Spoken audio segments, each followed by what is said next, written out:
Hello students, आप सबका स्वागत है लाइफ साइंस कैफ़े में। एक छोटी सी प्रोसेस के थ्रू हम डाइजेशन समझेंगे। डाइजेशन अपने आप में एक प्रोसेस है। तो डाइजेशन में क्या होता है, जो हम खाना खाते हैं, जो फूड हम लेते हैं, उनको और स्मॉलर कंपोनेंट में एंजाइम की हेल्प से तोड़ता रहता है।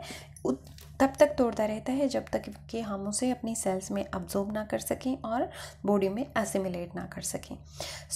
हम 6 स्टेप्स में यहाँ कर रहे हैं। सबसे पहला है इंजेशन। इंजेशन क्या होता है? फूड अपने अंदर ले जाने की प्रोसेस को, जो खाना हम उठा के मुंह में डालते हैं और एलिमेंट्री कैनाल से हम उसे अपने स्टमक में ले जाते हैं, उसे इंजेशन बोलते हैं। Entry of food into the alimentary canal through the mouth. Next step is digestion. Digestion कहाँ होता है? डाइजेशन हमारा बक्कल कैविटी से ही शुरू हो जाता है। देखिए, जो बक्कल कैविटी है वो हमारा स्लाइवा सिक्रीट होता है हमारे माउथ में, है ना। उस स्लाइवा में क्या होता है? अमाइलेज होता है। अमाइलेज किसका काम करता है? स्टार्च को तोड़ने का काम करता है माल्टोज में, ठीक है। तो salivary amylase is used for breaking starch into maltose और इसका पीएच होता है 6.7। जो डाइजेशन हमारे स्टमक में होता है, देखिए फर्स्ट डाइजेशन हो गया हमारे बक्कल कैविटी में, सेकंड डाइजेशन शुरू हो जाएगा हमारा स्टमक में, ठीक है। जो ओएसोफेगस है उसमें कोई डाइजेशन नहीं होता, वो सिर्फ खाने को अंदर भेजने का काम करती है पेरिस्टालसिस मूवमेंट के थ्रू। जो हमारा स्टमक होता है, यहाँ पे गैस्ट्रिक जूस जो होता है उसके साथ हमारा खाना मिक्स हो जाता है, ये गैस्ट्रिक जूस है। और दूसरा है हाइड्रोक्लोरिक एसिड। एसिड मीडियम में जल्दी से खाना ब्रेक हो जाता है, डाइजेस्ट हो जाता है, ठीक है। इस एसिडिक मीडियम में हमारा खाना डिसइंफेक्ट भी हो जाता है। जो बैक्टीरिया होते हैं, अनवांटेड जो भी कुछ भी होता है खाने में, वो सारा डिसइंफेक्ट हो जाता है। जो पेप्सिन होता है प्रोटीन को डाइजेस्ट करता है। एक एंजाइम और है जो प्रोटीन को डाइजेस्ट करने में हेल्प करता है। यहाँ पे पेप्सिन आपको याद रखना है, पी से पेप्सिन, पी से प्रोटीन, ठीक है। ये क्या करता है? पेप्टोन्स और प्रोटीएजेस में इसको कन्वर्ट करता है। जो हमारा मिल्क है उसे कर्ड में कन्वर्ट करने का काम हमारा रेनिन का है, ठीक है। डाइजेस्टेड फूड जो हमारे पेट में अब कुछ एंजाइम्स मिल गए, जैसे गैस्ट्रिक जूस मिल गया, हाइड्रोक्लोरिक एसिड मिल गया, अब उसको हम बोलते हैं काइम, ठीक है। अब जो सबसे ज़्यादा डाइजेशन होता है और जो मेन होता है वो होता है हमारे स्मॉल इंटेस्टाइन में। स्मॉल इंटेस्टाइन में ज़्यादातर डाइजेशन के लिए केमिकल्स प्रेजेंट होते हैं, एंजाइम्स प्रेजेंट होते हैं, क्योंकि स्मॉल इंटेस्टाइन में आपने पढ़ा था कि विलाई प्रेजेंट होते हैं जो फिंगर लाइक प्रोजेक्शन होती हैं, और वहाँ पे डाइजेशन बहुत ज़्यादा होता है, बहुत ज़्यादा सरफेस एरिया होता है। वहाँ पे ही हमारा खाना डाइजेस्ट होके सेल्स की तरफ मूव करता है, एब्जॉर्ब होता है, ठीक है, एसिमिलेट होता है वहीं पे, ठीक है। तो many of the digestive enzymes act in the small intestine.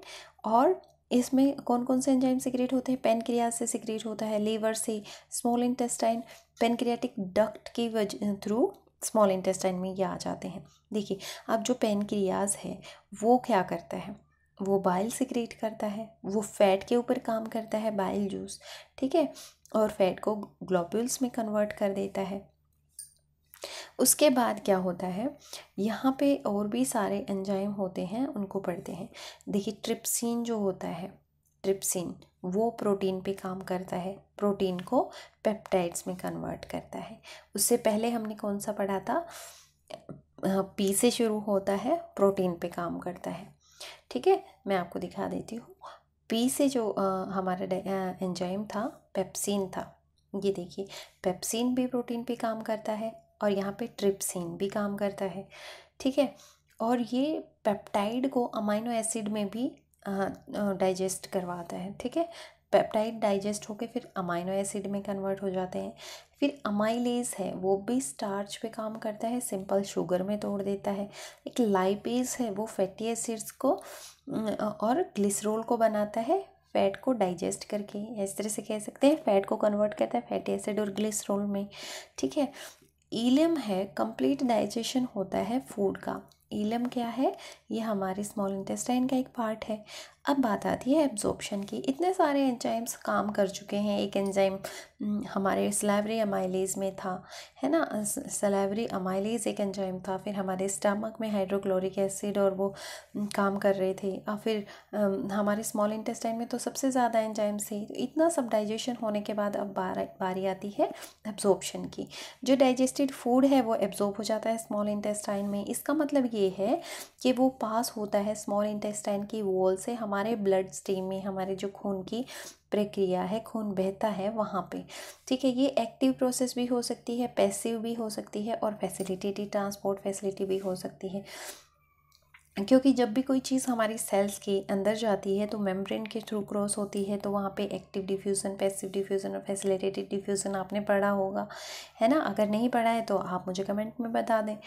ठीक है, उसके बाद आता है जो एब्जॉर्ब्ड सब्सटेंसेस हैं वो फाइनली हमारे टिश्यू में चले जाते हैं। हम उसे अपनी बॉडी की एक्टिविटीज़ को करने के लिए उसे यूटिलाइज़ करते हैं और इसे ही एसिमिलेशन कहते हैं। ठीक है, तो ये एसिमिलेशन बहुत कंफ्यूज करता है बच्चों को।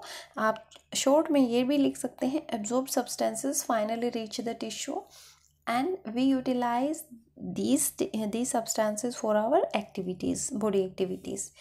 फिर उसके बाद आता है डिफिकेशन।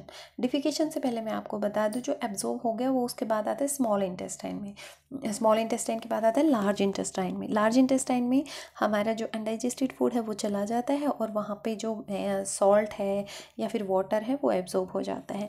ये देखिए हमारे डाइजेस्टिव सिस्टम का ग्राफ मैंने डाला हुआ है यहाँ पे।